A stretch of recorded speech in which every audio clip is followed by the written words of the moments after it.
الرحمن الرحیم الحمد للہ رب العالمین والعاقبۃ للمتقین ثم الصلاۃ والسلام علی اشرف الانبیاء والمرسلین سیدنا و مولانا ابی القاسم محمد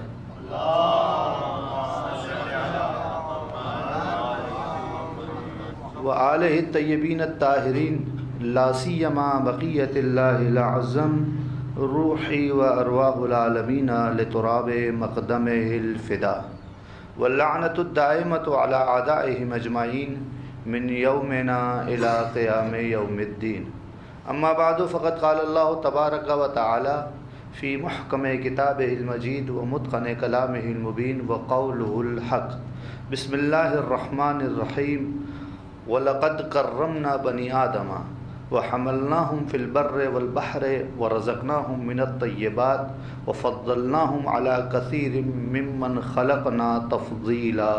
درود پڑھ دیجئے محمد و آل محمد کی شان میں۔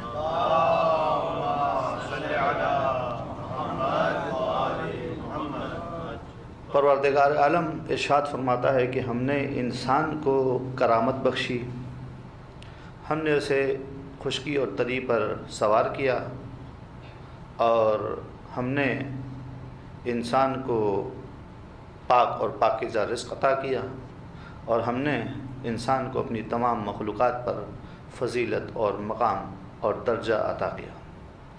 اس آیت کے ذیل میں حسب وعدہ آیت کا جو دوسرا جز تھا، اس کے بارے میں ہم نے ایک سرسری ترجمہ کیا تھا اور وعدہ کیا تھا کہ انشاءاللہ اس کے بارے میں گفتگو کریں گے۔ وہ دوسرا جز تھا وَحَمَلْنَاهُمْ فِي الْبَرِّ وَالْبَحْرِ، اور ہم نے انسان کو خشکی اور تری پر سوار کیا۔ یہ حقیقت میں ٹھیک ہے، یہاں پہ ایک معنی بیان کیا جا رہا ہے کہ پروردگار عالم یہ ارشاد فرما رہا ہے کہ ہم نے انسان کو خشکی پر سوار کیا۔ خشکی پر چوپائے پائے جاتے ہیں جس کی یہ سواری اختیار کرتا ہے، اور اسی پروردگار نے انسان کو پانی جیسی مخلوق شے پر، کہ جس کی کیفیت یہ ہے کہ جو موجود بھی ہے لیکن کوئی وزن اس پر جائے تو وہ اس میں دھنستا چلا جاتا ہے، ڈوبتا چلا جاتا ہے، غرق ہوتا چلا جاتا ہے۔ پروردگار عالم نے کہا کہ ہم نے انسان کو اس کے اوپر بھی سوار کیا، اور ہسٹری آپ کے سامنے ہے کہ انسانوں کو حضرت نوح کے ذریعے سے سمندر اور دریاؤں پر سوار ہونے کا طریقہ بتایا گیا کہ جہاں ایک جنریشن کو ختم کیا گیا وہیں دوسری جنریشن کا آغاز جب ہوا تو اسی مرحلے پہ انسانوں کو یہ تعلیم دیا گیا کہ کس طریقے سے تم سمندروں اور پانیوں پر اپنا تسلط برقرار رکھ سکتے ہو۔ یہ آیت کا مفاد اور بیان ہے، لیکن خود یہ کہ ایک عمومی قاعدے کے تحت اور عمومی بیان کے تحت میں آتا ہے۔ وہ عمومی بیان کیا ہے جو قرآن مجید نے دوسرے الفاظ میں دوسری جگہوں پر ارشاد فرمایا کہ سخرنا لکم الشمس والقمر واللیل والنہار، ہم نے تمہیں زمین اور آسمان پر مسلط کیا، ہم نے تمہیں جو ہے وہ سورج اور چاند پر مسلط کیا، ہم نے جو ہے تمہیں رات اور دن پر مسلط کیا۔ یا جیسے کہ سورہ مبارکہ لقمان میں، بہت ہی چھوٹا سورہ ہے، 34 آیت پر مشتمل سورہ ہے، اس کے بارے میں ایک روایت بھی ملتی ہے ہمیں کہ روایت یہ کہتی ہے کہ من قرأ سورۃ اللقمان فی لیلۃ، جو شخص اس سورہ کو کسی رات میں تلاوت کرے، پروردگار عالم وکلا بہی ثلاثین ملائکۃ، پروردگار عالم اس انسان پر 30 ملائکہ کو موکل کرتا ہے، وکیل بناتا ہے، یحفظونہ من ابلیس، و ابلیس سے اس کی حفاظت کرتے ہیں اور ابلیس کے چیلوں سے اس کی حفاظت کرتے ہیں۔ جو اس سورہ کی تلاوت کرے، روایت پوری کر دیتا ہوں، ایک سوال آپ کے سامنے رکھوں گا میں۔ ومن، اور جو شخص اس رات کے دن میں اس سورہ کی تلاوت کر لے تو پروردگار عالم کے حکم کے مطابق وہی 30 ملائکہ اس کے پاس رہتے ہیں اور اس کی حفاظت کرتے رہتے ہیں ابلیس سے اور ابلیس کے چیلوں سے روایت سن لی، اور انسان کے لیے سب سے خطرناک ایک ابلیس ہی تو ہے کہ جو انسان کے پہلے مرحلے میں عمل چھینتا ہے اور دوسرے مرحلے میں انسان کا عقیدہ چھینتا ہے، کیونکہ وہی اس کا بنیادی ترین مقصد ہے۔ میرا سوال یہاں پر یہ ہے کہ ایک مومن کے لیے 30 ملائکہ حفاظت کے لیے آتے ہیں۔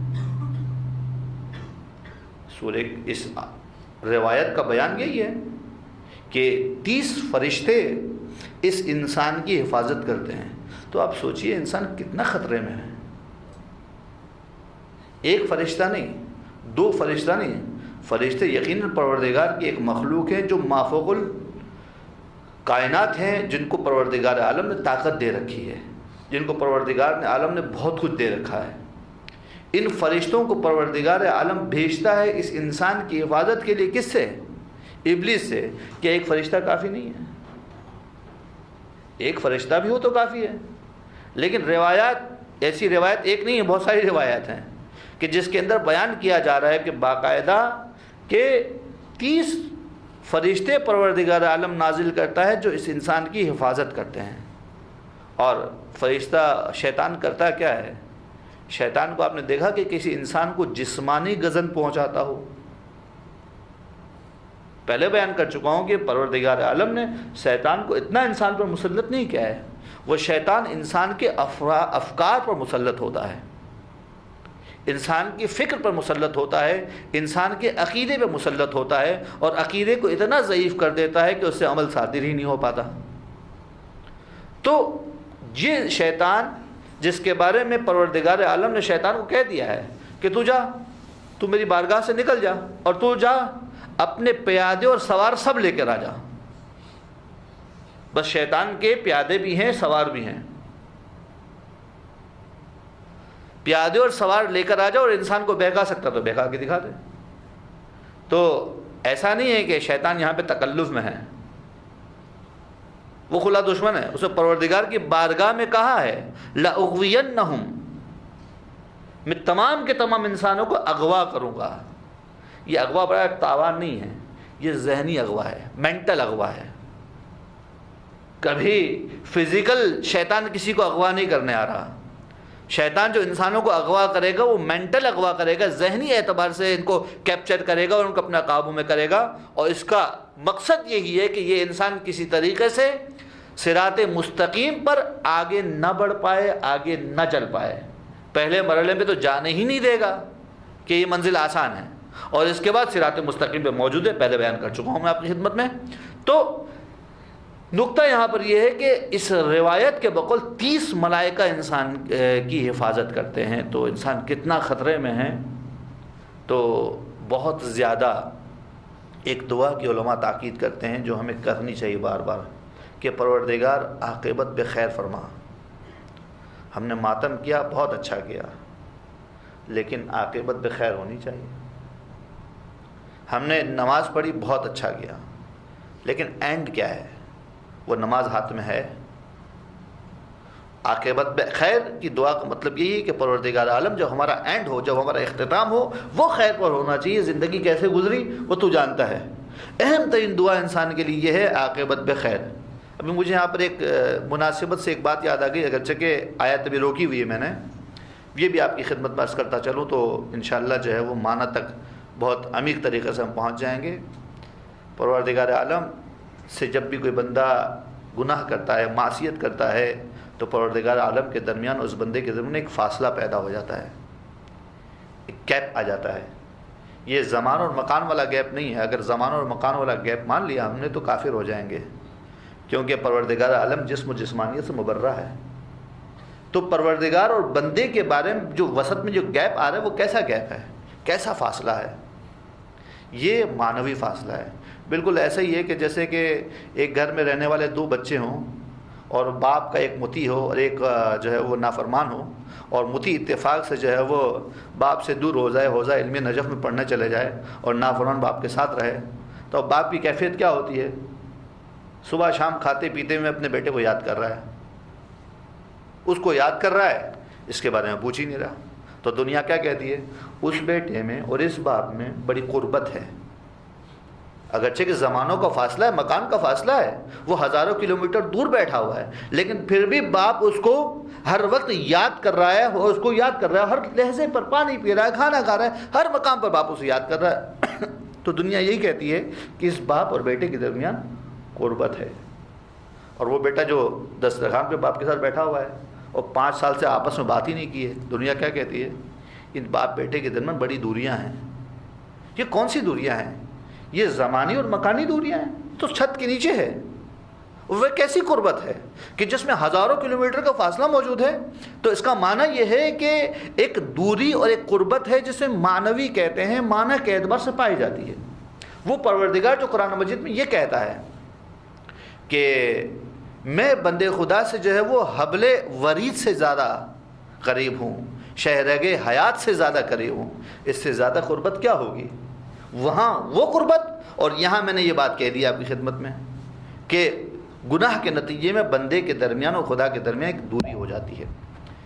اب اگلا مرحلہ جب آتا ہے، خدا جس بندے پر رحم کرتا ہے اور جس بندے پر تفضل کرتا ہے تو اسے توبہ کی توفیق عطا ہو جاتی ہے۔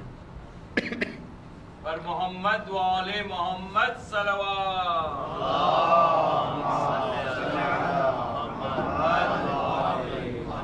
اب یہ توبہ کرنے والا توبہ کرتا ہے تو توبہ کا مطلب کیا ہے؟ توبہ کا مطلب ہے پلٹنا۔ یا ایھا الذین آمنوا توبوا الی اللہ توبۃ نصوحا، اللہ کی طرف پلٹ کے آؤ۔ پلٹ کے آؤ یعنی کیا مطلب؟ تم دور گئے تھے، تم نے فاصلہ بڑھایا تھا، پیچھے آؤ، ارادہ کرو کہ آئندہ نہیں کروں گا، فیصلہ کر لو آئندہ یہ کام نہیں ہوگا، تو تم کیا کرو گے؟ پروردگار کی طرف پلٹ کر آؤ گے۔ اسی چیز کا نام توبہ ہے۔ یہ بات بھی سمجھ میں آ گئی؟ لیکن یہاں پر قرآن مجید کی آیت کہتی ہے کہ جب بندہ توبہ کرتا ہے، آپ کو سمجھانے کے لیے عرض کر رہا ہوں، عربی زبان کا لفظ استعمال کروں گا، جب بندہ توبہ کرتا ہے تو پروردگار بھی توبہ کرتا ہے، کیونکہ لغوی اعتبار سے توبہ پلٹنے کے عمل کا نام ہے۔ جب بندے نے فاصلہ جو ایجاد کیا تھا وہ اکیلا فاصلہ بڑھایا تھا، جب اس پروردگار سے دوریاں اختیار کر رہا تھا تو یہ بندہ خود اکیلا دور جا رہا تھا، اور جب اس نے توبہ کا ارادہ کیا تو پروردگار یہ کہتا ہے کہ جب تو توبہ کرتا ہے تو تو پلٹ کے آتا ہے تو میں بھی تیرے قریب آتا ہوں۔ یعنی پروردگار عالم انسان سے کتنی محبت کرتا ہے کہ بندے کا ساتھ دیتا ہے کہ تو دور جا رہا ہے تو تو اکیلا جا رہا ہے، لیکن جو قریب آ رہا ہے تو ہم دونوں مل کر اس فاصلے کو طے کریں گے۔ یہ ایک مرحلہ ہے۔ یہاں سے دوسرے مرحلے کی طرف جاتے ہیں، اس کے ہم توبہ کہتے ہیں۔ اگلا مرحلہ کیا ہے؟ اگلا مرحلہ ہے کہ آپ نے علماء سے سنا ہوگا کہ انسان جب گناہ اور معصیت کرتا ہے تو اس گناہ و معصیت کے نتیجے میں اس کے نام اعمال لکھ دیا جاتا ہے کہ تم نے یہ کام کیا، تم نے۔ جب توبہ کرتا ہے تو یہ مٹا دیا جاتا ہے۔ بار بار کی سنی یہ باتیں آپ کی؟ تو جب کچھ مٹا دیا جائے تو آثار تو رہ جاتے ہیں۔ کچھ نامے پہ جو لکھا ہوا ہے اسے مٹا دیں دوبارہ سے تو آثار تو باقی رہ جائیں گے۔ اگر یہ انسان اسی نامے کے ساتھ، اسی نامہ اعمال کے ساتھ جنت میں جائے، بہت میرے ساتھ رہیے گا، تو جنت میں جب دوسروں کے نام اعمال کھلیں گے صاف ستھرے، اور اس کا نام اعمال کھلے گا جس میں آثار موجود ہے، تو کہ عذاب کی کیفیت نہیں ہے، یہ عذاب کی کیفیت ہے۔ جنت وہ جگہ ہے کہ جہاں پر کسی قسم کا عذاب نہیں ہے، ذہنی عذاب بھی عذاب ہے، کہ یہاں پر آ کے انسان اچھوں میں آیا ہے اور اپنے نام اعمال لے کر آ رہا ہے جس میں لکھا ہوا ہے صاف صاف کہ یہ بخشا ہوا ہے۔ ہر آدمی کی نگاہیں انگلیاں اس کے اوپر اٹھنے والی ہیں۔ تو ایک مرحلے کے بعد توبہ ہے، توبہ کے بعد ایک اگلا مرحلہ ہے جسے ہم کہتے ہیں مغفرت۔ بعض اوقات ہم سمجھتے ہیں کہ توبہ اور مغفرت ایک ہی چیز ہے، لیکن مغفرت ایک الگ عمل ہے۔ مغفرت پہ کیا ہوتا ہے؟ مغفرت کے خاندان کے الفاظ سن لیجئے۔ غفران معاف کا نام تو سنا ہوگا آپ نے، ہندوستان کے عالم دین گزرے ہیں، یہ اسی مغفرت سے نکلا ہے۔ یا مغفرہ یا غفارہ یا غفور یا مغفور، یہ ایک ہی خاندان کے الفاظ ہیں۔ مغفرت، غفارہ، غفران، مغفور، یہ سب ایک ہی خاندان کے نام معنی ہیں۔ ایک دو کے معنی آپ کی خدمت میں عرض کرتا ہوں۔ دیکھیے، غفارہ جناب علی اس اوڑھنی کو کہا جاتا ہے جو خواتین اپنے سر پہ ڈال لیتی ہیں تاکہ نامحرم کی نگاہ نہ پڑے۔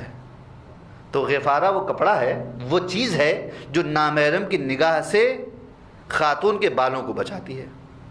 ایک اور مغفرہ، مغفرہ کسے کہتے ہیں؟ وہ جو جنگی خوج جو ہوتا ہے وہ لوہے کا وہ آہن کا بنا ہوا جو سر پہ پہنا جاتا ہے تاکہ جنگ کے دوران دشمن کی تلوار سے بچا جائے، اسے مغفرہ کہتے ہیں۔ کیا کرتا ہے مغفرہ؟ حقیقت میں سر کو چھپا دیتا ہے مخالف کی تلوار سے۔ یہ تو 2-3 معنی ہو گئے، ایک اور معنی سن لیجیے جو اصل بنیادی ریشے کا معنی اس کے اندر ہے، وہ یہ ہے کہ غفرہ کا استعمال کیا ہوتا ہے؟ بزرگوں نے دیکھا ہوگا یقیناً کہ ہمارے ہندوستان اور پاکستان میں اگر اچھی بریانی پکانی ہو تو کہتے ہیں کہ پیتل کی دیگ میں پکائیے۔ پیتل کے دیگ کی بریانی بہت پرانا کلچر ہے، استعمال کی جاتی ہے، لیکن پیتل کی ایک مشکل ہے کہ پیتل کے پر جب تک کلئی نہ ہو تو وہ قابل استفادہ نہیں ہوتی، کھانا زہریلا ہو جاتا ہے، کھانا نقصان دہ ہوتا ہے، تو اس کے اوپر کلئی کا عمل کیا جاتا ہے۔ اس کلئی کے عمل کو عربی زبان میں غفرہ کہتے ہیں۔ اس کلئی کے عمل کو عربی زبان کے اندر غفرہ کہتے ہیں، یعنی کہ وہ توبہ، دیکھیے گا ساتھ رہیے گا، وہ توبہ کہ جس کے بعد انسان کو گناہ کو موقع نہ ملے، اس توبہ کے ساتھ مغفرت موجود ہے۔ وہ توبہ کہ جس کے بعد انسان دوبارہ گناہ نہ کرے، ایسی توبہ کہ جس کے بعد انسان توبہ نہ کرے، تو اس انسان کے ساتھ، اس توبہ کے ساتھ جو ہے جڑا ہوا ہے وہ مغفرت بھی۔ پروردگار عالم اس کو جب جنت کی وادیوں میں بھیجے گا تو اس کے نامہ اعمال میں آثار نظر نہیں آئیں گے کہ یہ اوریجنل پلیٹ ہے یا کوٹڈ ہے۔ پروردگار عالم اس کی اعمال کو بالکل صاف ستھرا کر کے وہاں پر پہنچائے گا۔ اور اگر جس توبہ کے بعد انسان نے دوبارہ معصیت کر لی تو دوبارہ لکھ دیا۔ تو میں جملہ جو کہہ رہا تھا کہ ہم جو توبہ کریں تو اس توبہ کے ساتھ یہ اہم ضروری ہے کہ یہ جملہ بھی ہو کہ پروردگار اپنی مغفرت عطا فرما، کیونکہ توبہ کرنے کے بعد نہ صرف یہ ہم نہیں چاہتے کہ ہمارے گناہ بخش دیے جائیں، بلکہ اس کے بعد جنت کے اعلیٰ علیین پہ اس مقام پر پہنچنے کے لیے پروردگار ہمارے تمام عیوبات کو چھپا دے، جو کہ ستار العیوب ہے، جو کہ عیبوں کا چھپانے والا ہے۔ یہ ایک بیچ میں گفتگو آ گئی تھی، وقت بہت لے لیا، آیت پڑھتا ہوں آپ کی خدمت میں کہ سورہ مبارکہ لقمان میں ارشاد فرمایا، الم ترو ان اللہ سخر لکم ما فی السماوات و ما فی الارض، کہ تم نہیں دیکھتے کہ پروردگار عالم نے تمہارے لیے جو آسمانوں میں ہے جو زمین میں ہے سب مسخر کر دیا ہے۔ وَأَسْبَغَ عَلَيْكُمْ نِعَمَهُ ظَاهِرَةً وَبَاطِنَةً، اور تم پر اپنی نعمتوں کو جائز قرار دیا ہے، حلال قرار دیا ہے، چاہے وہ ظاہری نعمت ہو چاہے وہ باطنی نعمت ہو۔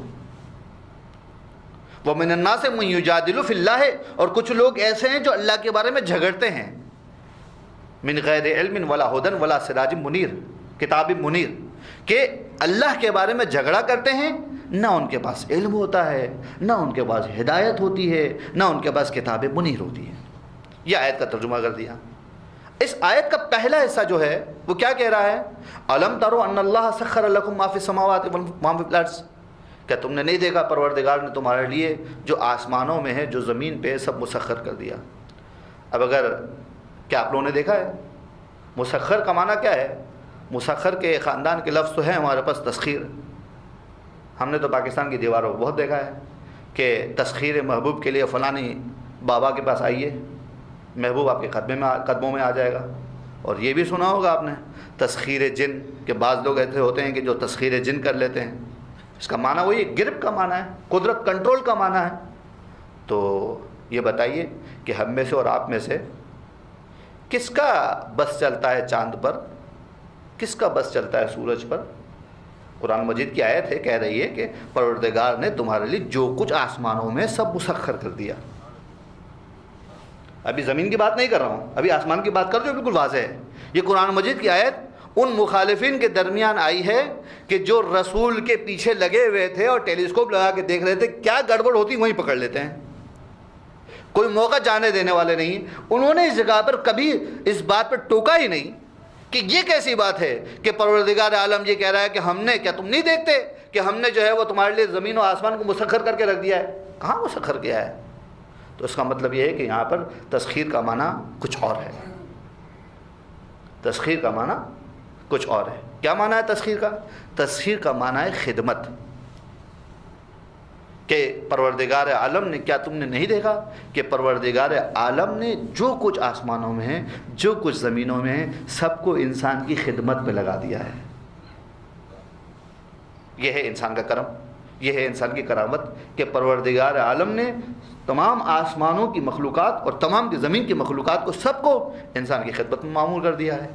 یہ جو سورج آتا جاتا ہے یہ انسانوں کے لیے دن اور رات وجود میں لاتا ہے۔ یہ سورج کی جو گردش ہے انسانوں کے لیے مہینے اور سال وجود میں لے کر آتے ہیں۔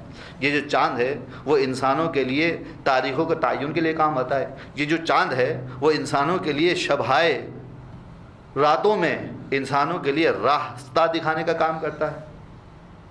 یہ ستارے ہیں انسان کے لیے جو ہے وہ ایک کمکموں کا سا کام کرتے ہیں۔ جو لائٹس موجود ہیں آسمان پر خدمت کر رہے ہیں، اور کتنی ایسی خدمتیں وہ کر رہے ہیں جن کا ہمیں خبر ہی نہیں۔ یہ تو آسمان والوں کی بات ہے، زمین پہ آئی ہے تو پروردگار عالم نے زمین پہ جو نباتات بنائے وہ انسان کی خدمت پر، زمین پہ جو حیوانات بنائے وہ انسان کی خدمت پر، جنہیں کھا نہیں پاتا ان پہ سوار ہو جاتا ہے۔ انسان کی خدمت میں یہ سب چیزیں موجود ہیں۔ سمندر کی بات کریں تو یہی بات ہے، زمین کی بات کریں تو یہی بات ہے، ہر چیز پروردگار عالم نے انسان کی خدمت میں معمور کر دی ہے۔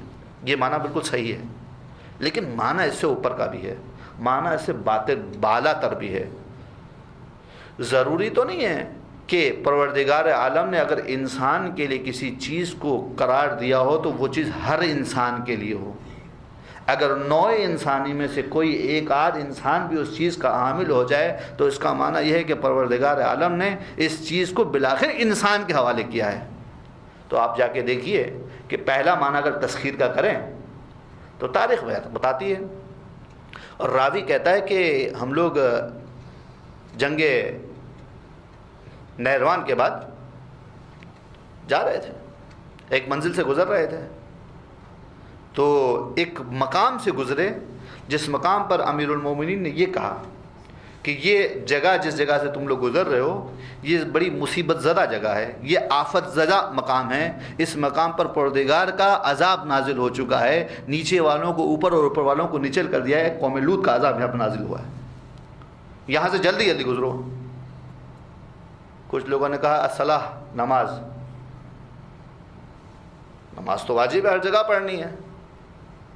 تو منافق کب تک رہے علی کے ساتھ؟ دیکھیے ذرا، جنگ نہروان کی بات کر رہا ہوں میں بھی، رسول کا زمانہ گزر چکا ہے، علی کے ساتھ ابھی جنگ کر کے آ رہے ہیں لیکن پھر بھی موجود ہیں، کیونکہ لما يدخل الایمان فی قلوبکم، ابھی تک ایمان تمہارے دل میں داخل ہی نہیں ہوا ہے، تمہیں سمجھے ہی نہیں ہو ولی اللہ یعنی کیا مطلب، علی یعنی کیا تمہیں نہیں سمجھ میں آیا۔ تو کچھ لوگوں نے نماز پڑھ لی، بالآخر نماز پڑھنی ہے، علی نے نماز نہیں پڑھی۔ وہ علی کہ جس کی نماز کی داستانیں موجود ہیں، وہ علی کہ جس کے بیٹے نے تیروں کے سائے میں نماز ادا کی ہے، آج علی نماز نہیں پڑھ رہے۔ راوی کہتا ہے کہ میں نے کہا کہ آج تو میں بھی علی کی پیروی کروں گا، اگر علی نے نہیں پڑھی تو میں بھی نہیں پڑھتا۔ یہی ایمان ہے، یہی اتباع ہے۔ کل میں معنی کر کے آیا تھا آپ کی خدمت میں، اتباع یعنی کیا مطلب کہ آپ رسول کے عمل کی پیروی کریں، کہ اگر رسول نے جو کام کیا ہے تمہارے محضر میں ہے وہ کر رہے ہیں، اگر تم اس پیروی کو انجام دو گے تو جو کام ہے تمہارا وہ بھی الہی کام ہوگا۔ کہا کہ آج میں علی کی پیروی کرتا ہوں، نماز نہیں پڑھتا ہوں ان کے ساتھ، نماز نہیں پڑھی۔ چلتے گئے، اس وادی سے نکلے تو سورج ڈھل چکا تھا۔ جب وادی سے نکلے تو علی نے کہا کہ اذان دو۔ کہا کہ مولا ابھی مغرب کا وقت داخل نہیں ہوا ہے۔ علی نے کہا کہ عصر کی اذان دو۔ کہا مجھے پانی لا کے دو۔ امیر المومنین نے وضو کیا، وضو کرنے کے مصلی عبادت پہ بیٹھے، اور میں نے دیکھا کہ امیر المومنین کے لب ہل رہے ہیں، اور میں نے امیر المومنین کے حکم کی پیروی کی کہ علی نے کہا تھا کہ اذان دو۔ میں نے اذان دی، اذان دینے کے بعد جیسے ہی میری اذان ختم ہوئی وہ سورج جو آگے بڑھ چکا تھا دوبارہ پلٹ کر اوپر آیا۔ اس سورج نے مغرب سے طلوع کیا، وہ سورج جس کی عادت اور طریقہ یہ ہے کہ وہ مشرق سے طلوع کرتا ہے، آج علی کے لیے مغرب سے طلوع کر رہا ہے۔ ایک مرتبہ اس نے اور امیر المومنین نے دونوں نے اس سورج کی روشنی میں اس نماز کے اثر کو انجام دیا، اور جب نماز اثر انجام دے دی گئی تو ایک مرتبہ راوی کہتا ہے سورج ایسے غائب ہوا جیسے کہ کسی نے چراغ گل کر دیا ہو۔ جیسے کہ کسی نے چراغ کو گل کر دیا ہو، وہ سورج علی کا تابع دار ہے۔ اسے کہتے ہیں تسخیر ما فی السماء والارض، کہ ان کے ہاتھ میں ہے وہ چیزیں جو زمینوں پر ہے، جو آسمانوں پر ہے۔ یہ تاریخ میں کل 4 مرتبہ یہ واقعہ پیش آیا، 2 نبیوں کے لیے پیش آیا، 2 علی کے لیے پیش آیا، 2 نبیوں کے لیے پیش آیا تاریخ میں، اور 2 اس امت مسلمہ میں میرے مولا علی ابن ابی طالب کے ساتھ یہ تاریخ پیش آیا کہ جب بھی اشارہ کیا گیا علی کے لیے کیا گیا کہ سورج پلٹا دیا گیا۔ یہ ہے تسخیر، یہ ہے قدرت، یہ ہے طاقت، یہ ہے پاور، کہ پروردگار عالم جو ارشاد فرما رہا ہے کہ کیا تم نہیں دیکھتے، الم ترو ان اللہ سخر لکم ما فی السماوات و ما فی الارض، کہ پروردگار عالم نے جو کچھ آسمانوں میں ہے اور جو کچھ زمین میں ہے وہ سب کا سب انسان کی تسخیر میں رکھ دیا ہے۔ صرف اتنا نہیں ہے، اسی خاندان میں کسی نے انگلی کا اشارہ کیا تو سورج کے 2 ٹکڑے ہو گئے۔ صرف اتنا نہیں ہے، آسمان میں کسی ستارے کو سجدے کا شوق ہوا تو علی کے در پہ آ کر گر گیا۔ یہ تسخیر ما فی السماوات تو ہے، اس کے علاوہ اور کیا ہے کہ آسمانوں پر بھی ان کی بادشاہی ہے، آسمانوں پر بھی ان کی قدرت ہے، اور ایسی قدرت ہے کہ جس کے بارے میں پروردگار عالم افتخار کرتا ہوا نظر آ رہا ہے کہ ہم نے ان اہل بیت کو یہ مقام اور یہ عظمت عطا کی ہے۔ آیت چل رہی تھی، آیت کا جملہ کیا تھا؟ الم ترو، کیا تم نے نہیں دیکھا، ان اللہ سخر لکم۔ یہ تسخیر کا معاملہ ہم نے بیان تو کر دیا، دونوں باتیں آ گئی ہمارے پاس کہ ایک مرتبہ تسخیر کا معنی ہے خدمت پر مامور ہونا، ایک مرتبہ تسخیر کا معنی ہے قابو میں آ جانا۔ ہمارے ایک عجیب مصیبت چل پڑی ہے، ایک نیا فیشن، پتہ نہیں آج سے ہے یا پرانا ہے، لیکن میں نے تو دیکھا ہے، بہت عرصے سے دیکھتے چلا آ رہا ہوں کہ یہاں کہیں کبھی کسی موقع پر کسی جوڑے کی شادی ہوتی ہے تو اب تسخیر جن کا سلسلہ شروع ہو جاتا ہے۔ ادھر والے کہتے ہیں کہ لڑکی ہمارے قابو میں آ جائے، ادھر والا کہتے ہیں کہ لڑکا ہمارے قابو میں آ جائے۔ دونوں طرف سے یہ ایک جنگ، سرد جنگ شروع ہو جاتی ہے کہ لڑکی والوں کی کوشش یہ ہوتی ہے کہ لڑکا ہمارے قابو میں آ جائے، اور لڑکے والے کی کوشش ہوتی ہے کہ لڑکی ہمارے قابو میں آ جائے۔ کیا ہیں یہ؟ جن ہیں؟ کیا ہیں یہ انسان ہے۔ اس انسان کو پروردگار عالم نے آزاد خلق کیا ہے۔ کیوں ہم ان نابالغ اور بالکل غیر معقول بحثوں میں گرفتار ہو جاتے ہیں؟ ان جوڑوں کو اپنی زندگی جینے دیں، اپنی زندگی جینے دیں۔ آپ نے اپنی زندگی گزاری ہے، اس نو بیاہتے جوڑے کو اپنی زندگی گزارنے دیں جس طریقے سے یہ زندگی گزاریں۔ ایسا نہ ہو اس چھینا چھپٹی میں، اس کھینچنے میں یہ نہ ہو جائے کہ یہ جوڑا، جیسے کہ ہم نے دیکھا ہے، یہ جوڑا نہ اپنے ماں باپ سے ملتے ہیں لڑکی والے، نہ لڑکے والے اپنے ماں باپ سے ملتے ہیں، اور ان کی مصیبت یہ ہے بیچاروں کی کہ ان کی اولاد جب پروان چڑھتی ہے تو ان اولاد کے اوپر نانا نانی دادا دادی کی محبت ایسے ہوتی ہے جیسے کسی اجنبی کی محبت۔ کیوں ایسا کرتے ہیں ہم لوگ؟ ہمیں کیا ہے؟ کیا پرابلم ہے ہمارے ساتھ؟ وہ خاندان جو مل کر رہتے ہیں، جو خاندان اپنے تعلقات کو استوار رکھتے ہیں، پروردگار عالم ان خاندانوں پر اپنی رحمتیں کثرت سے نازل فرماتا ہے۔ انسان اتنا کمزور نہیں ہے، خدا را اپنی اولادوں کو، اپنے بھائیوں کو، اپنے عزیزوں کو انسان سمجھیے، کوئی چوپایا، کوئی جانور، کوئی جن مت سمجھیے کہ جس کی تسخیر کے لیے ہم کوشش کرتے ہیں کہ یہ ہمارے قابو میں آ جائے، یہ ہمارے قابو میں آ جائے۔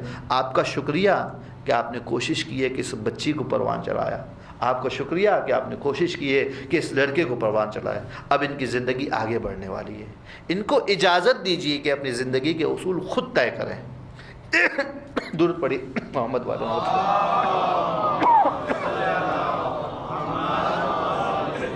محمد والے محمد صلوات۔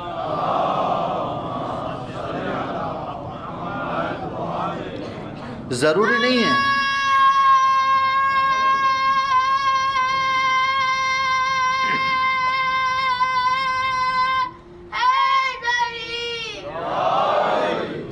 ضروری نہیں ہے کہ ہم ہمیشہ اس بات کو لے کر اپنی اولاد کے پاس جائیں کہ ہمارا تجربہ زیادہ ہے۔ یقیناً آپ نے تجربہ کیا تھا نا اس بچے کو بھی تجربہ کرنے دیں، اسے بھی سیکھنے دیں۔ تربیت کا عمل گزر چکا ہے، یہ اپنی زندگی کے پریکٹیکل مرحلے میں داخل ہو چکا ہے، اس پر اپنی آرا کو مسلط مت کریں۔ پروردگار عالم نے اس انسان کو آزاد خلق کیا ہے۔ درود پڑھیے محمد و آل محمد کی شان میں۔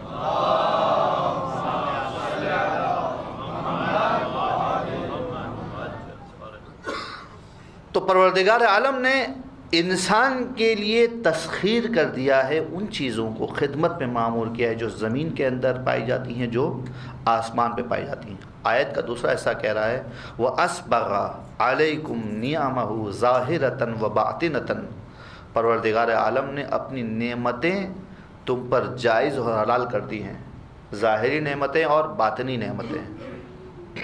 نعمت کیا ہے؟ نعمت پروردگار کی وہ عطا ہے کہ جس پر پروردگار عالم انسان سے سوال کرے گا کہ میں نے تمہیں یہ جو عطا کیا تھا، بولو تم نے اس کا کیا کیا۔ رحمت کیا ہے؟ رحمت پروردگار کا تفضل ہے۔ نعمت اور رحمت کا فرق ذہن میں رکھیے گا کہ رحمت پر سوال نہیں ہوتا، نعمت پر سوال ہوتا ہے۔ تو پروردگار عالم نے اپنی نعمتیں انسانوں پر حلال قرار دی ہیں۔ کون سی نعمتیں؟ ظاہرتاً، ظاہری نعمت وہ کیا ہے؟ ہمیں پروردگار عالم نے مستقیم الخامہ خلق کیا ہے، سیدھا کھڑا ہونے والا انسان بنایا ہے، ہمیں بصارت دی ہے، ہمیں سماعت دی ہے، ہمیں تفکر دیا ہے، ہمیں ایک ایسا دل دیا ہے جس کے اندر محبت اہل بیت ہے۔ محبت اہل بیت والا دل رحمت نہیں ہے، نعمت ہے، اور اس نعمت کا سوال ہوگا، اس نعمت کا سوال کیا جائے گا کہ بتاؤ اس دل کا کیا کیا تم نے، اس دل پر تم نے کتنا ظلم کیا، کتنا خیال رکھا کہ تم نے اس محبت اہل بیت کو سنبھالنے کی کوشش بھی کی ہے، صحیح بھی کی ہے۔ کس طریقے سے میں محبت اہل بیت کو سنبھالوں؟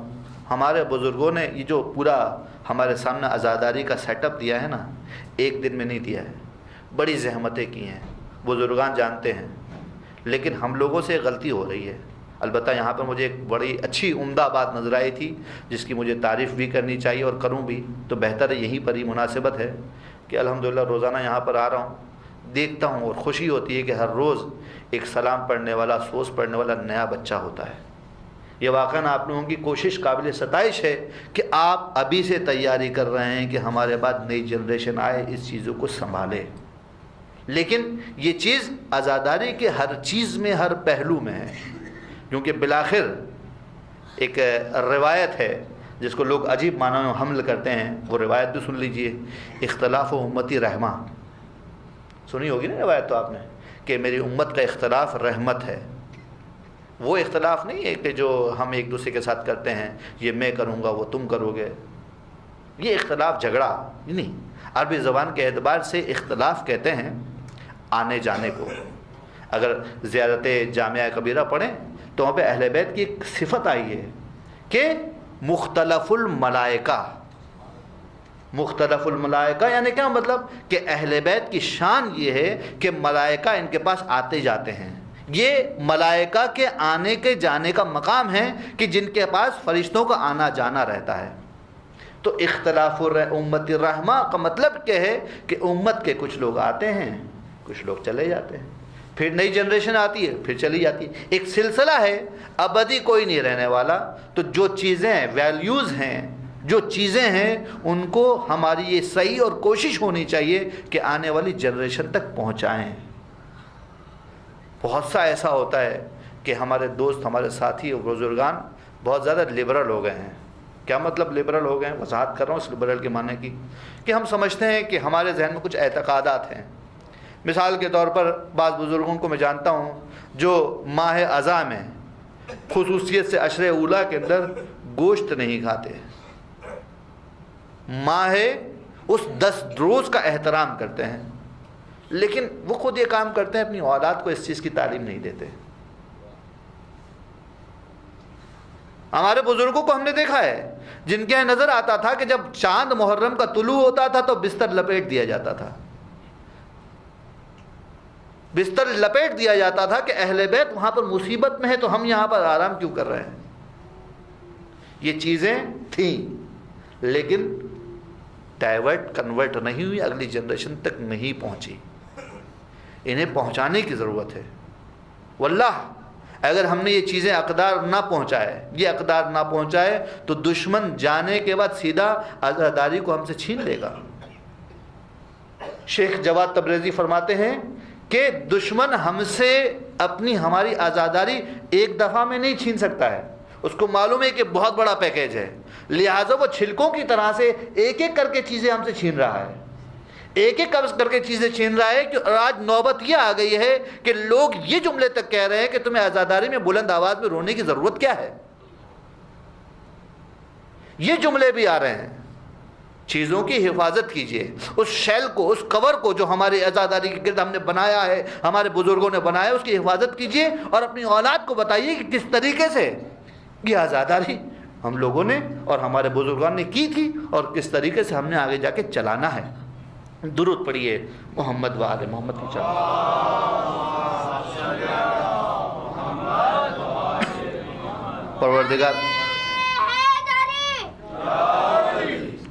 پروردگار عالم نے ہم پر اسبغ علیکم نعمہ، اس پروردگار نے اپنی تمام نعمتیں تم پر جائز قرار دی ہیں، ظاہرتاً و باطنتاً، ظاہری نعمت اور باطنی نعمت۔ اب ظاہری نعمت تو سمجھ میں آ گیا، باطنی نعمت کیا ہے، کیا چیز ہے باطنی نعمت، اور ظاہری نعمت بھی ہم اپنے زعم میں سمجھیں کہ ظاہری نعمت کیا ہے۔ ایک مرتبہ ایک سائل میرے 5ویں امام کی خدمت میں آیا اور کہنے لگا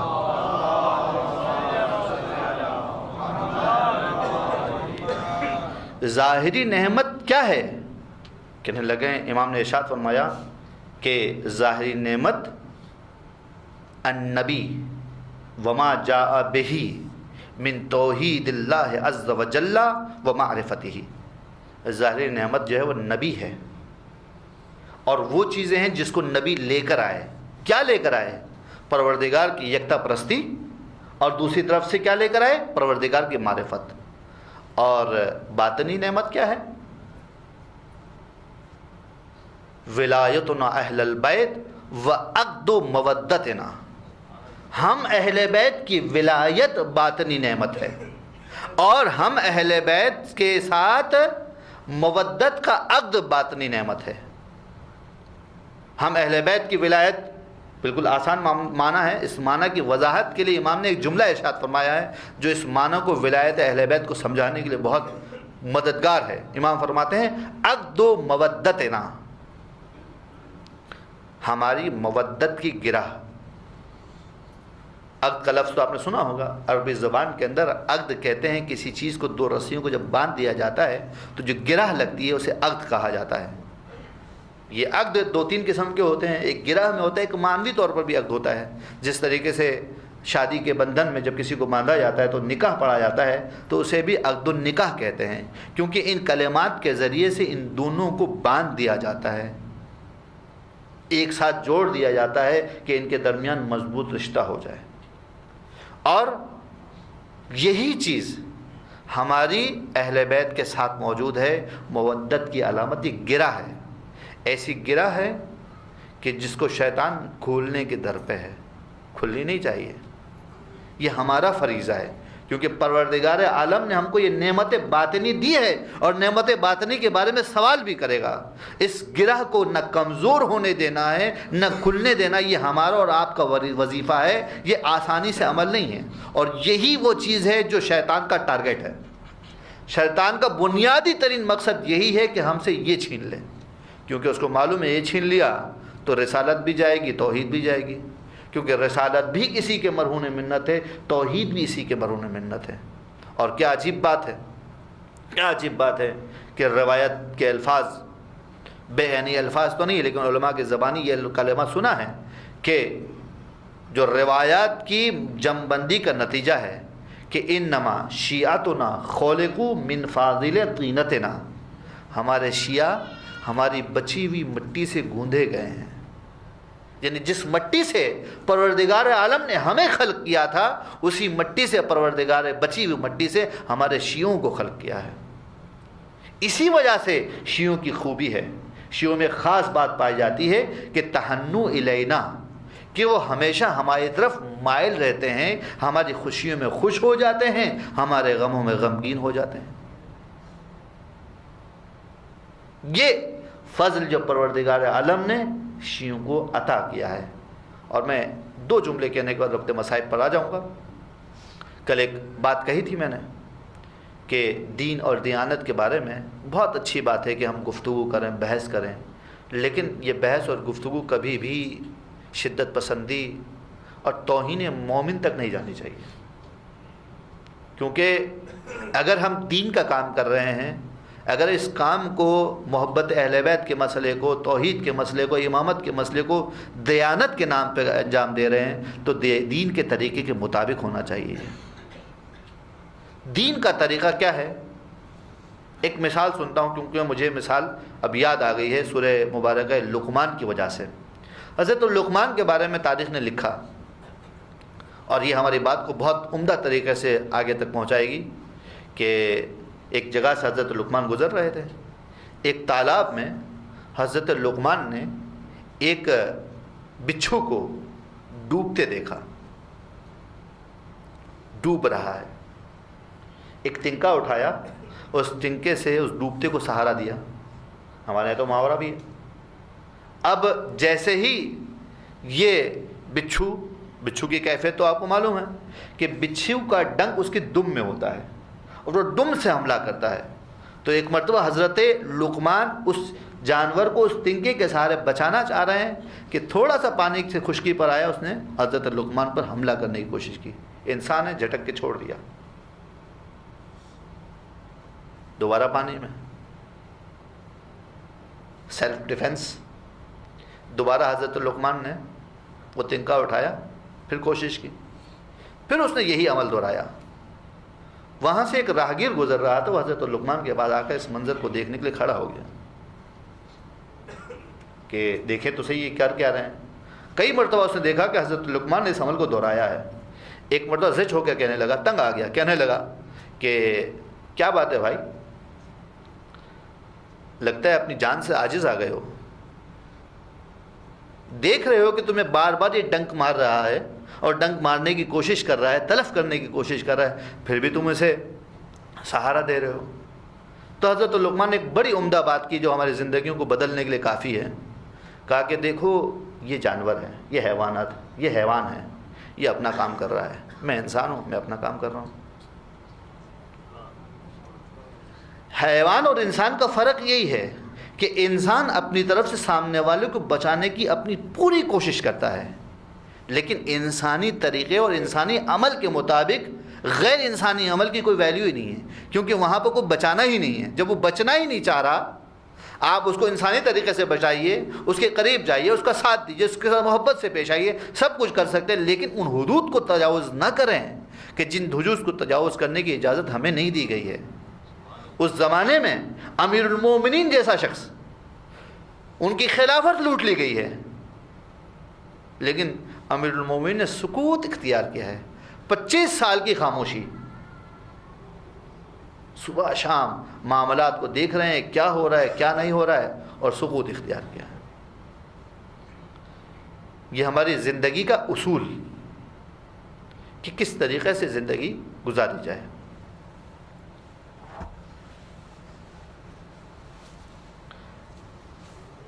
اگرچہ کہ میں چاہتا ہوں کہ اس سفر شام کے مصائب کو پڑھوں، لیکن آج دل میں خواہش ہو رہی ہے کہ اس سے پہلے ننھے شہزادی کی مصیبت پڑھ لوں۔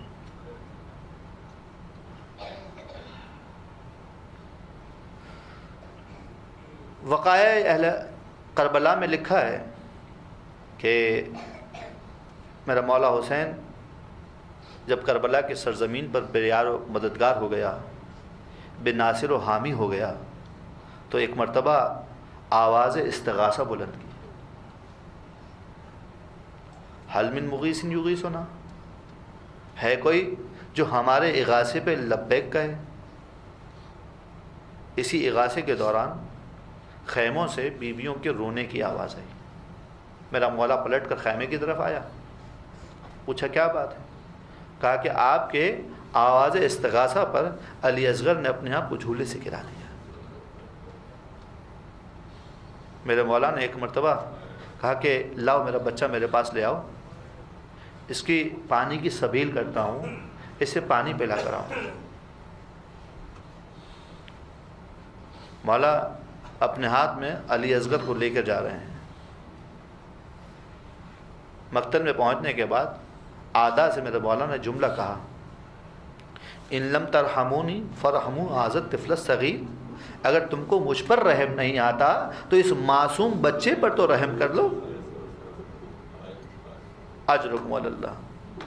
ایک مرتبہ حسین نے، علماء بیان کرتے ہیں کہ علی اصغر کو خاک کربلا پہ رکھا اور یہ جملہ کہا، اے حجت خدا کے بیٹے تو اپنی حجت کو تمام کر دیں۔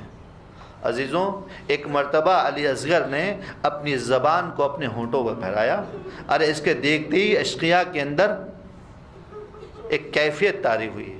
ایک مرتبہ میرا مولا آگے بڑھا اور آگے بڑھنے کے بعد اپنی علی اصغر کو گود میں لے لیا اور یہ جملہ کہا، اور اس جملے کو سنیے، اما ترونہ کیف یتلذی،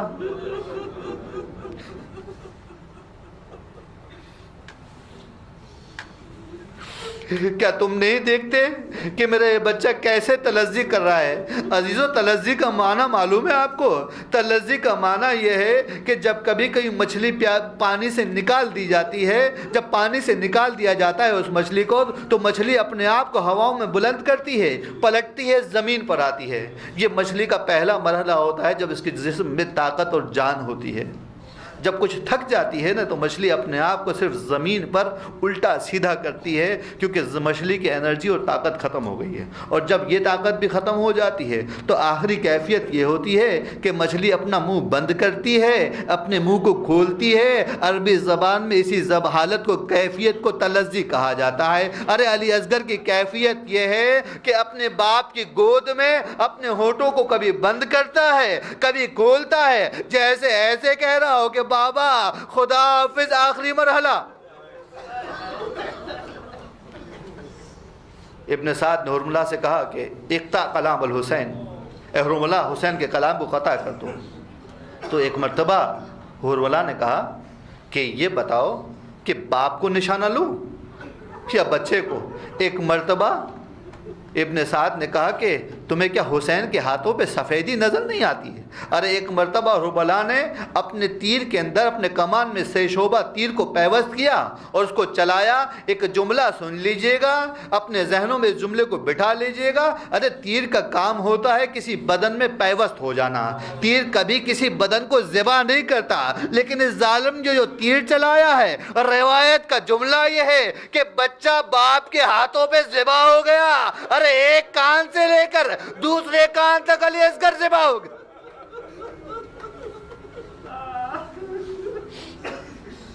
اجرکم علی اللہ، خدا کوئی غم نہ دے۔ عزیزو، روایت آگے بڑھتی ہے۔ راوی کہتا ہے کہ میں نے اس سے پہلے کبھی حسین کو اتنی قسمہ پرسی کی حالت میں نہیں دیکھا تھا۔ میں نے دیکھا کہ حسین نے علی اصغر کو اپنی گود میں لیا، ارے مسبوح بچے کو اپنی گود میں لیا اور لے جانے کے بعد خیموں کی طرف جانے لگے۔ حسین نے جو قدم خیموں کی طرف بڑھائے تو خیمے سے ایک پردہ اٹھا، ارے جیسے پردہ اٹھا حسین کے قدم رک گئے، حسین پلٹ گئے۔ کچھ دیر کے بعد دوبارہ حسین آگے بڑھنا چاہا، لیکن عزیزوں دوبارہ سے اسی طریقے سے خیمے کا پردہ اٹھا۔ روایت کہتی ہے کہ حسین نے 7 مرتبہ خیمے تک جانے کا ارادہ کیا اور ہر مرتبہ پلٹ کر آئے۔ ارے ساقی کوثر کی بے کسی، ارے رباب کو کیا جواب دیں گے؟ ارے رباب سے تو کہہ کر آئے تھے کہ میرے حوالے علی اصغر کر دو، میں اسے پانی پلا کر لے آؤں گا۔ ارے رباب نے بھی اپنا بچہ ساقی کوثر کے فرزند کے حوالے کیا تھا کہ آج بچے کو پانی مل جائے گا۔ راوی کہتا ہے کہ میں نے دیکھا کہ حسین نے زمین میں گڑھا کیا، ایک ننھی سی قبر کھودی اور ننھی سی قبر کھودنے کے بعد حسین کو اس قبر میں دفن کر دیا۔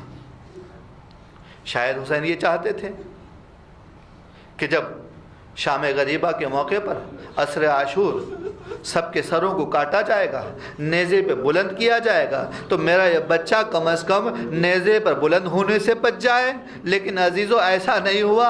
تاریخ نے لکھا کہ جب سر تقسیم ہونے لگے تو ایک سردار ایسا بھی تھا کہ جس کے ہاتھ میں کوئی سر نہیں آیا، اس نے پوچھنا شروع کیا کیا حسین کا کوئی اور شہید نہیں تھا؟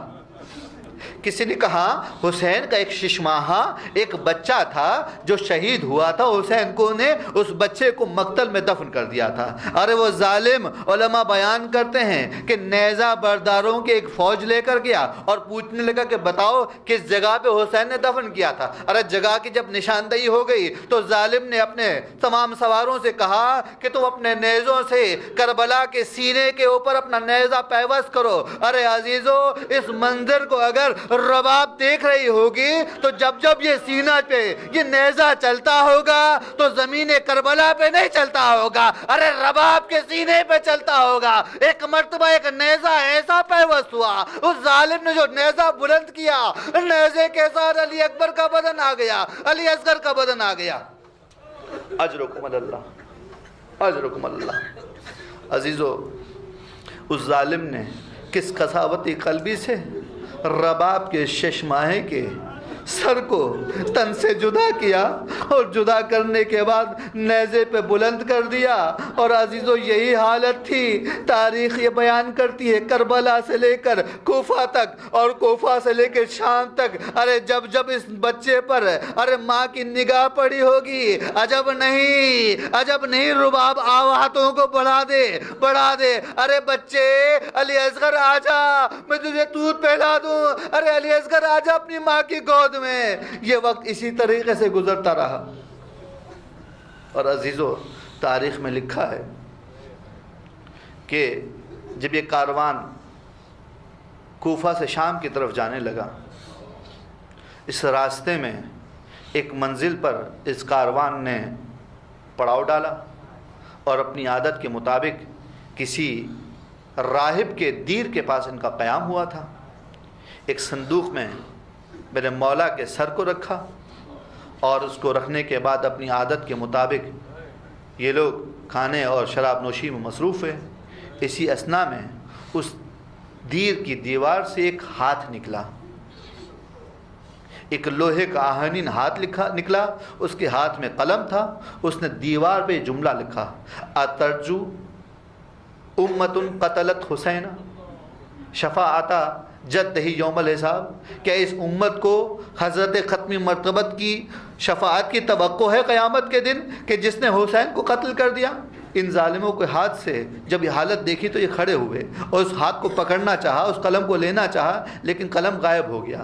روایت کہتی ہے دوبارہ آ کر بیٹھ گئے، یہ دوبارہ آ کے اپنے کھانے میں مشغول ہوئے، لیکن پھر دوبارہ سے ہاتھ نکلا۔ اس نے ایک جملہ کہا اور اس جملے میں یہ کہا کہ تمہاری بد نصیبی کے لیے اتنا ہی کافی ہے کہ تم نے حسین کو قتل کر دیا۔ یہ دوبارہ ہاتھ کو پکڑنے کے لیے آگے بڑھے، لیکن ہاتھ غائب ہو گیا۔ تیسری مرتبہ جب دوبارہ ہاتھ نکلا اور جس نے یہ جملہ کہا کہ تم لوگوں کے لیے جہنم یقینی ہو گئی، تو ان لوگوں کے لیے خوف کی حالت ایسی ہوئی کہ کھانا ادھورا رہ گیا، اور خوف کی حالت میں یہ اکثر لوگ اسی مقام پر سو گئے۔ رات کے کسی پہر اس دیر میں رہنے والے راہب نے دیکھا کہ آسمان سے ایک نور آ رہا ہے اس صندوق کی طرف، آسمان سے ایک نور نازل ہو رہا ہے صندوق کی طرف۔ ایک مرتبہ اس نے تجسس کیا، پوچھا، کہا کہ تمہارے کاروان کا سالار کون ہے؟ کہا گیا کہ خولی ہے۔ خولی کے پاس گیا، کہا اس میں کیا ہے؟ کہا اس میں خارجی کا سر ہے۔ کہا بتاؤ اس خارجی کا نام کیا ہے؟ کہا اس خارجی کا نام ہے حسین ابن علی۔ کہا یہ بتاؤ کہ اس کی ماں کا نام کیا ہے؟ کہا اس کی ماں کا نام ہے فاطمہ بنت محمد۔ ارے راہب نے پوچھا کیا یہ وہی محمد ہے جو تمہارے رسول ہیں؟ کہا ہاں یہ وہی محمد ہے۔ اس نے کہا کہ عجیب ہو، ارے ہم نصرانی ہیں، اگر ہمارے حضرت عیسیٰ کا کوئی بیٹا ہوتا تو ہم اس کو اپنی پلکوں پر بٹھاتے، ارے تم نے اپنے نبی کے نواسے کو قتل کر دیا، اس کے سر کو لیے لیے پھرتے ہو۔ اس دیر کے راہب نے درخواست کی کہ مجھے یہ سر دے دیا جائے کچھ لمحے کے لیے۔ کہا کہ یہ سر تو یزید کے پاس جائے گا، اس سے ہمیں انعام کی توقع ہے۔ کہا کتنا انعام ملے گا؟ کہا کہ یزید سے توقع ہے کہ 10,000 دینار ہمیں دے گا۔ تو راہب نے اپنی خانقاہ سے، اپنے دیر سے وہ 10,000 دینار اسے درہم عطا کیے۔ سر لے کر اپنے پاس اپنے معبد میں گیا، سر کو نکالا تو حسین کے سر پر گرد جم چکی تھی۔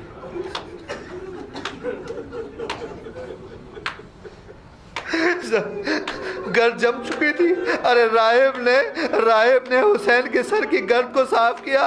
ارے حسین کے سر کو دھونے کے بعد ایک مرتبہ حسین سے خطاب کرتا ہے، ارے آقا میرے بس میں کچھ بھی نہیں ہے، میرے بس میں فقط اپنا نفس ہے۔ ارے آقا میں آپ کو اپنا شاہد بناتا ہوں، آپ گواہ رہنا، اشہد ان لا الہ الا اللہ و اشہد ان محمد رسول اللہ۔ ارے میں گواہی دیتا ہوں اللہ وحدہ لا شریک ہے، آپ کا نانا پروردگار کا رسول ہے۔ ارے پروردگار کے ولی میں گواہی دیتا ہوں کہ آپ ان کے ولی اللہ ہیں۔ ارے روز قیامت آپ میری شفاعت کیجئے گا۔ عزیزو، تاریخ نے لکھا کہ راہب یہ سر صبح ہوتے ہی وعدے کے مطابق سر کو ان کے حوالے کیا۔ علماء نے لکھا، تاریخ نے لکھا کہ پورا دن یہ راہب ان اسیروں کی خدمت کرتا رہا کہ جن اسیروں کو پانی میسر نہیں تھا، جن اسیروں کو کھانا میسر نہیں تھا۔ ارے جن اسیروں کی سواری کی حالت یہ تھی کہ ان کے جانور بے پالان کے تھے۔ ارے میرا چھوٹا امام، میرا چوتھا امام کی کیفیت تو عزیزو یہ تھی کہ جس سواری پہ سوار کیا گیا تھا وہ جانور لنگڑاتا تھا۔ ارے پورا سفر میرے سید سجاد نے اسی حالت میں گزار دیا۔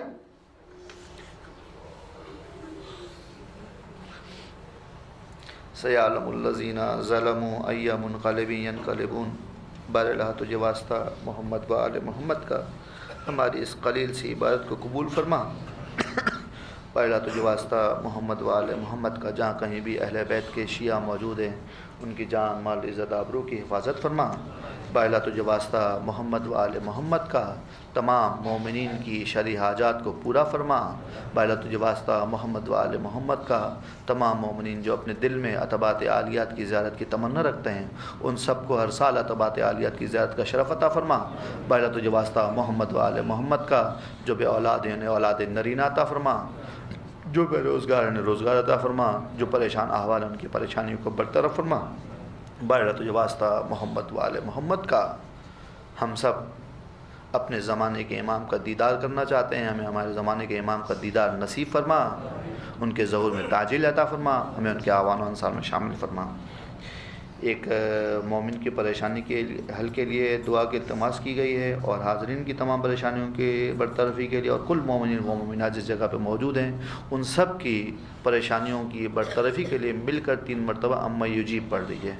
بسم اللہ الرحمن الرحیم امن یجیب المضطر اذا دعاہ ویکشف السوء امن یجیب المضطر اذا دعاہ ویکشف السوء امن یجیب المضطر اذا دعاہ ویکشف السوء۔ آخر میں ایک سورہ فاتحہ کی التماس کی گئی ہے۔ حاضرین کے تمام مرحومین، کل مومنین و مومنات اور خصوصیت سے مرحوم علی ہاشم رضوی، مرحوم مولانا سید ہاشم رضا جعفری، مرحوم ڈاکٹر سبت جعفر، مرحوم مولانا ابن حسن نجفی، مرحوم عباس چچا، سب کی روح کی شادابی کے لیے 1 مرتبہ سورہ الحمد اور 3 مرتبہ سورہ اخلاص کی تلاوت فرما کے ان کی ارواح کو بخشتے ہیں۔ بسم اللہ الرحمن الرحیم الحمد للہ رب العالمین الرحمن الرحیم مالک یوم الدین ایاک نعبد و ایاک نستعین اہدنا الصراط المستقیم صراط الذین انعمت علیہم غیر المغضوب علیہم ولا الضالین۔ بسم اللہ الرحمن الرحیم قل هو اللہ احد اللہ الصمد لم یلد ولم یولد ولم یکن له کفوا احد بسم اللہ الرحمن الرحیم قل هو اللہ احد اللہ الصمد لم یلد ولم یولد ولم یکن له کفوا احد بسم اللہ الرحمن الرحیم قل هو اللہ احد اللہ الصمد لم یلد ولم یولد ولم یکن له کفوا احد اللہم اغفر للمؤمنین والمؤمنات الاحیاء منهم والاموات وتابع اللہم بیننا وبینهم بالخیرات وتقبل منا انک سمیع الدعوات. ماتم حسین. یا حسین یا حسین.